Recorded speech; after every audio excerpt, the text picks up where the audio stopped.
flange, y'all, it melted. It was melted. Not usable anymore. Hey you all, it's Amber from the Ostomy Diaries, and I'm back with another video. Today I'm going to be talking to you all about how to survive summertime when you have an ostomy. I've got 4 tips that I try to keep in mind when I'm outside enjoying the sunshine and participating in different activities. So let's get right on to it.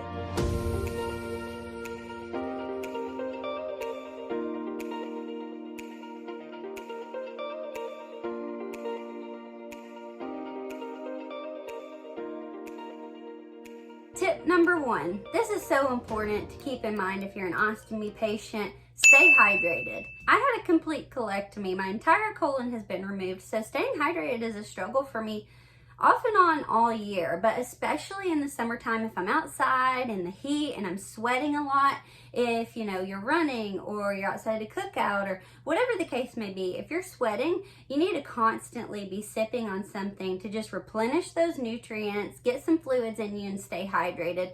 Getting dehydrated can make you feel all kinds of wacky, give you a headache. You all probably know if you have an ostomy, then you can feel pretty funky if you get dehydrated. And so I always try to make sure to either have a cup with me and be sipping on something. I take like liquid IV packets. If you don't know what those are, I'll link the website below. This is not sponsored, but Liquid IV, holla at your girl. Holla at your girl. I always try to take those with me, or just something that has some nutrients in it. Plain water just doesn't do it for me. I need something with those electrolytes, especially potassium. I tend to run low on potassium, so I like to keep something with me so I have an option of something with nutrients, because a lot of places I go, maybe if it's a cookout, they usually just have tea and water. Down here in the South, we got sweet tea, but I try to keep something with me that has those electrolytes. So if you're sweating outside, make sure to stay hydrated. Tip number 2, and this is from experience,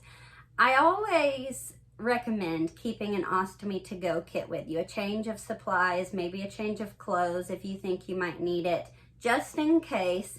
That's not the tip. The tip is don't leave your ostomy to-go kit in your car. I did this. It gets extremely hot down here in the South, in Tennessee, in the summer times. Your car heats up really, really hot, and if you leave those ostomy products in the car, it can compromise them. So what I'm talking about, my flange, y'all, it melted. It was melted, not usable anymore. It can compromise the paste, ostomy paste, a lot of different other things. It's not good to expose those to really high temperatures for prolonged periods of time. It's a good thing to keep in mind, because then if you go to use those ostomy products, they may not last or work the way that they normally do. So it can ruin some of your products, and we know that those are expensive. So we got to take care of our ostomy products. Don't leave them in your car. Tip number 3, during the summertime, I'm so much more likely to be eating fresh fruit and vegetables. I will say every single person is different. I know some ostomy patients that just go for it. They eat fruits and vegetables and they're fine. It works out for them. I have a hard time digesting certain foods. And like I said, everybody's different. That's why you should keep a food journal, especially if you're a newbie ostomate. Write down what you eat that day and then monitor your output, and then you're going to be able to tell, hey, maybe I shouldn't eat this food. If you see a pattern, like every time I eat this food, my output is weird, or I get pain near my stoma, etc. Because, as ostomy patients, we have to worry about blockages and whatnot. I also know what foods cause gas for me, but in the summer, I'm so much more likely to eat fresh fruit and fresh vegetables. And so I try to limit myself.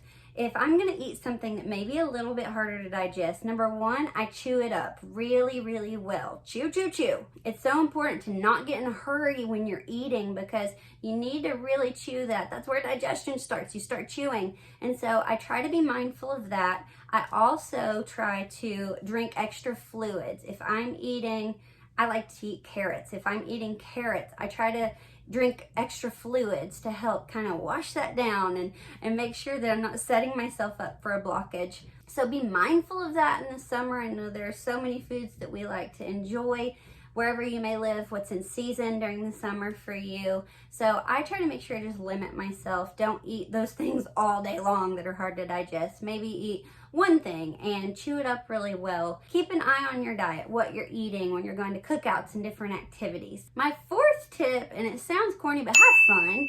Go live your life. If you're anything like me, my ostomy has enabled me to be healthy and actually live my life. Before my surgery, I was a prisoner to my bathroom. I was constantly up and down all night. I wasn't getting proper rest. Then at work all day, I was having to run to the bathroom, and I wasn't able to go to a lot of social events or cookouts or go swimming. That's one of the questions I get so often. Can you go swimming with an ostomy? Yes. I always take a change of clothes with me and a change of supplies just in case, but go live your life and have fun and do the activities that you want to do. I haven't found anything that with a little preparation I can't do with my ostomy, and for that I'm so thankful. I really think that God led me down this path for a reason, and it has improved my quality of life, and I'm just so grateful for my ostomy because I get to have fun and go camping and enjoy the things that I love doing with my friends and family and my husband and all of that. So go have fun. I hope this video helps you and encourages you to have an amazing summer wherever you are. Enjoy the sunshine and get to do those activities outside and not hold yourself back because you have an ostomy, because you can do anything that you want to do. If you haven't done so yet, check me out on social media at Ostomy Diaries, and be sure to subscribe to my YouTube channel. I'll see y'all in my next video. Bye!